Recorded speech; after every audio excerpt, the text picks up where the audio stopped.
What's up, guys? This is Do Universe. This is Steven Universe reaction. You know what that means? That means you're gonna have to go into the dimension of the Google Drive to watch the reaction, which will be in the link in the description below. Check out these animations animatic things that I did. Real love feedback on them. See, that was quick and painless, so that's shameless self-promotion. And we're just gonna get started with the reaction. Now, before we get started, we gotta talk about the long hiatus that took to get these episodes out and all the stuff that I had to bob and weave and just block out from my mind, because there has been a ton of like spoilers, sneak peeks, and a whole bunch of other different things when it comes to Steven Universe, and I tried my very best to avoid every single one of them because I want to go in these things, well, you know, blind. And doing that means I need to just avoid the internet, avoid Steven Universe, and I'm happy that at least I've been micromanaging the comment section to make sure nothing spoiler happened there. The things I'm expecting for these 3 episodes of Steven Universe that I have is just more development between Peridot and the group, and possibly seeing what is happening with, you know, Yellow Diamond coming to Earth and Malachite and the cluster. That's pretty much the main things that we have to see going on, and hopefully they tackle these things in these 3 episodes, and we're just going to get started. So, Google Drive Dimension happens as soon as I get started with the video, so head off and just link in the description to see it. 3, 2, 1, now. Ah! Was that intentional, or did I just get a horrible upload here? Because she was about to say something. This is one of those, oh, by the way, this is one last thing that we're not going to find out until later on. Or is it going to be, oh, I actually got a horrible thing, and I just didn't get the end of it. Okay. I'll find out in the next episode. And, okay, I completely forgot this is a transition from my reaction to this. Yeah. I've heard that this particular fight was roaming around the internet, and I'm really happy I was able to avoid it. But, still though, why? Okay, the only reason why this got taken out was the sneak peek was taken out was because a whole bunch of stuff, the internet. Really, nothing is safe anymore from the internet, but I'm really happy I got to avoid it. The fight in itself, great. You got to see Malachite really go full force on against Alexandrite, who we see as one of the most powerful fusions because it's all 3 of them put together. But she was being taken down, she was being overpowered, mostly because, again, she had the elemental advantage. Now, if they were in a desert, yeah, Malachite would be nothing, pretty much. But the truth of the matter is, we got to see Steven use his astral projection Steven into other Steven Watermelon powers thing.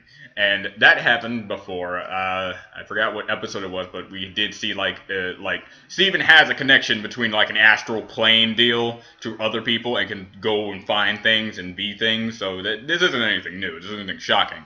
But what we do need to know here is Jasper's is now currently falling down to probably the cluster mantle of the Earth, if not the cluster itself.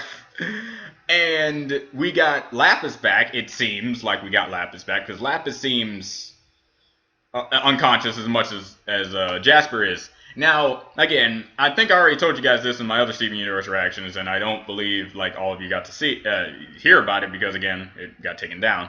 But I'm having a bet with my friends saying whether or not Jasper is going to be converted into the crystal gems or not, and I'm not giving my side and leaving up to interpretation to you guys on what you believe Jasper is going to be. There is the side of Jasper is going to be converted into a crystal gem just like Peridot, and Lapis wasn't really converted, more like just having like that moment to realize that she isn't evil, she's just a person on her own side and just wants to help Steven, and to help Steven to be part of the Crystal Gems, that means she will be part of the Crystal Gems. But like Peridot, we mean.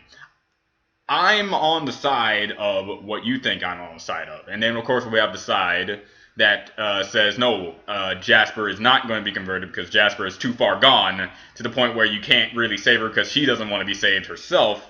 In a way that how could she be saved if she's going against everything that she's ever known, period. So it's like those 2 sides. Which side are you on? In personal matters between both sides, I want to see Jasper join in because it would be like an interesting addition to the group. I mean, we got Jasper, a person who fought Garnet, and you know, if you fight Garnet, you're pretty much labeled as the worst person ever, because Garnet, you don't fight Garnet and don't expect some feedback from other people. But she'll be an interesting addition, and plus I can see her personality working into the other personalities that we will get, depending on how long the show we have left. And there's also the point of view of the side that I actually want to see what happens when a gem is destroyed. Like we've seen many like things, you know, if a gem is broken, you got pieces, and those pieces can be combined within each other and create an abomination. We had Amethyst, which had an example of the longer it takes for it to crack, the more unstable they'll become. But like, what happens if a gem legit is broken into like tiny pieces to the point where it can't even generate anymore, and it's like a true loss because we've been getting constant poof, you're not dead, you're fine, poof, you're not dead, you're fine. But like I want a legit gone. And the only person I can think for as a good example is both Lapis Lazuli, but I don't want to see Lapis go, and Jasper going out like the villain she wants to be. Like, what is wrong with a villain going out like a villain nowadays? It's like currently I've been seeing constant things with like snippets of here and there where villains can just die as villains. Heck, I'm even part of this circle. There are plenty of villains that I have in my original story that don't die as villains, but die as like a redeemable character who did things for their own potential purpose that makes them be on a good side. But there's always been this like trend going on where if you have a villain, make sure that villain has like some sentimental value put into them, and so people can think maybe they're not all bad. Chara and all that stuff. I know, it's a thing. It's a good story tactic, and it tries to give and humanize as many characters within villains. But what's wrong with a villain saying, "Oh no, I'm gonna go out like a villain," like Kefka? Kefka, I like Kefka. Kefka was like, "Yeah, you're here. You're probably gonna win, but I'm a god now, so just beat me. Here's the thing. I'm not gonna give up. I'm bad. I'm gonna continue doing that." That's why I like Kefka so much. But there's always been like this thing going around. I don't know if it's just me noticing it, but it is going around. And I just want a villain to be like, "I'm a villain. Take me out, and don't convert me because with your talk no jutsu, with your talking and your friendship, for once." But that's just me.